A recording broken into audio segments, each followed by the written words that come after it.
Ехо от Вселената.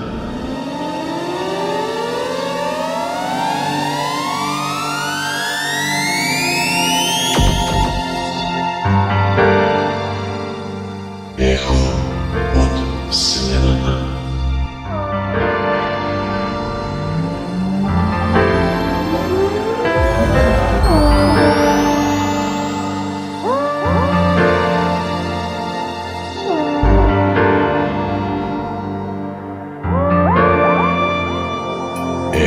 Ехо.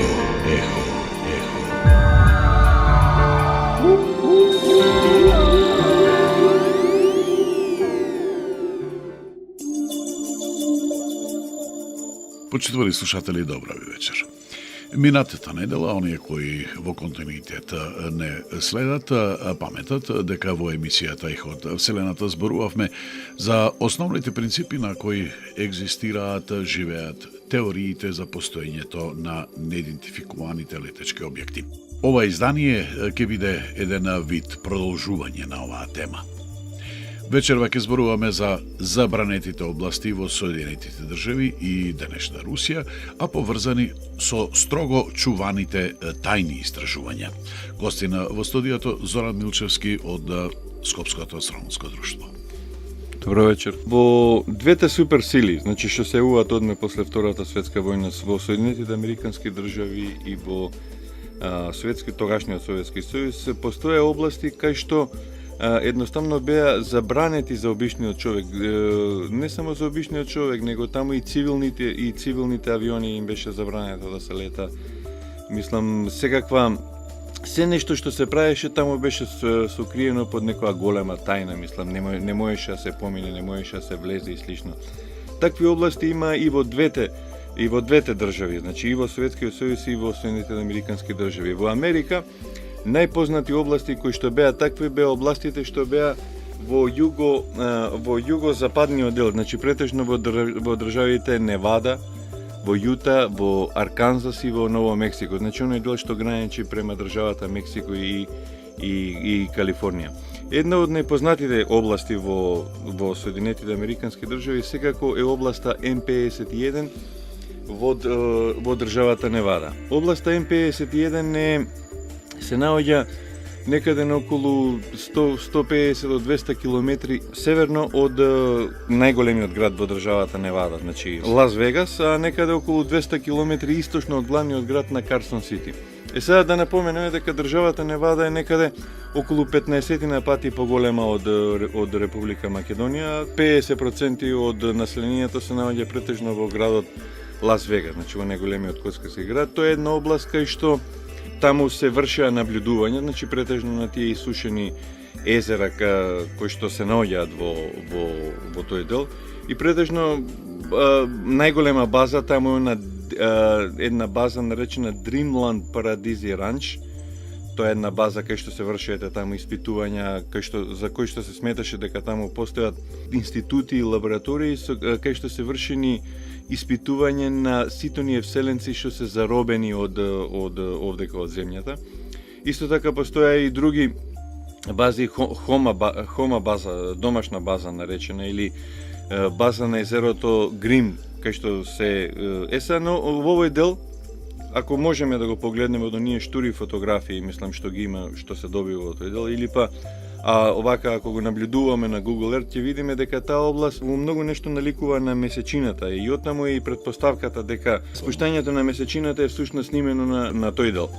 Иначе ова област беше една од најдобро чувани области можда во целиот свет. Мислам таму се постоеше мртва стражана која што таму војниците пукаа буквално на се што се движи. А исто така и прелетите на авионите беа забранети на тој дел од таа област М51, од прилика таа област е па колку половина Македонија и поголема, може да се каже, затоа што таму се врши и тестови на на првите авиони кои што американците ги првите шпионски авиони.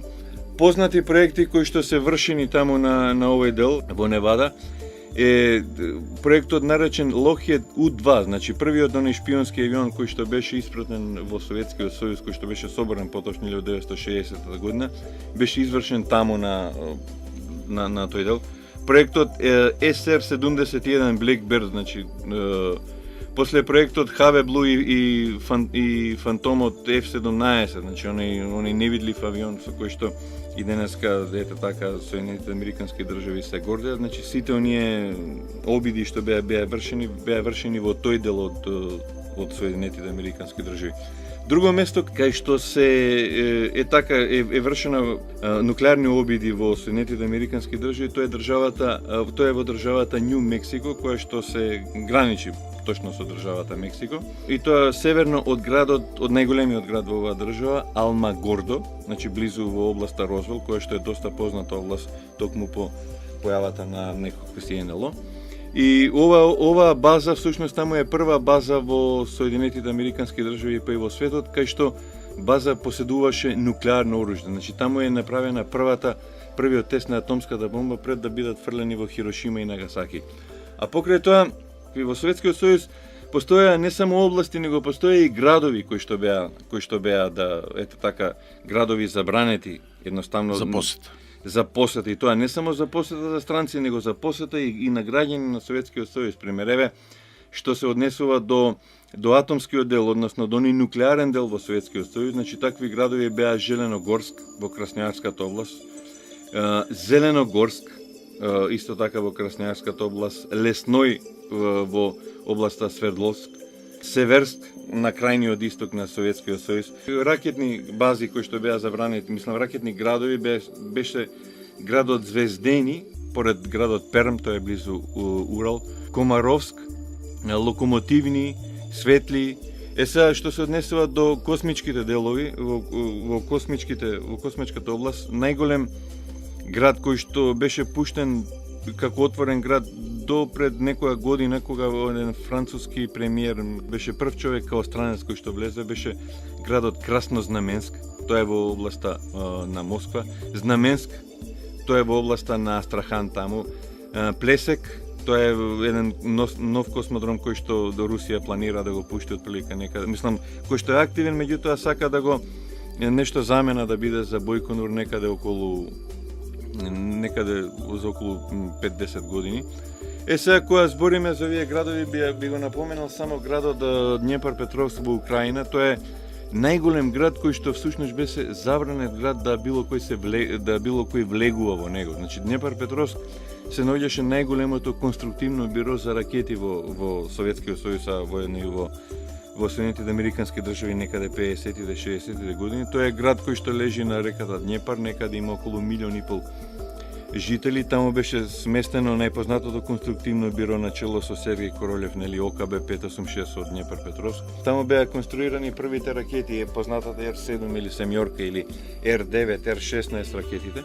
Значи тоа беше едноставно најголем град во светот кај што било кој граѓанин од Советскиот сојуз не можеше да влезе доколку претходно не беше доволно добро испрашен за тоа дали кои се неговите потреби да влегува во овој град.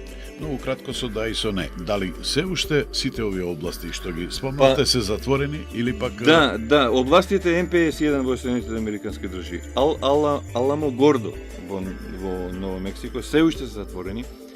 Голем дел од овие градови што во Советскиот сојуз се уште се затворени, иако да речеме 50%, а вакви градови има сигурно 50% во Советскиот сојуз, некаде околу 50% сега се достапни, меѓутоа повторно велам, се уште од овие градови се уште се затворени за странци или за туристи. Ехо,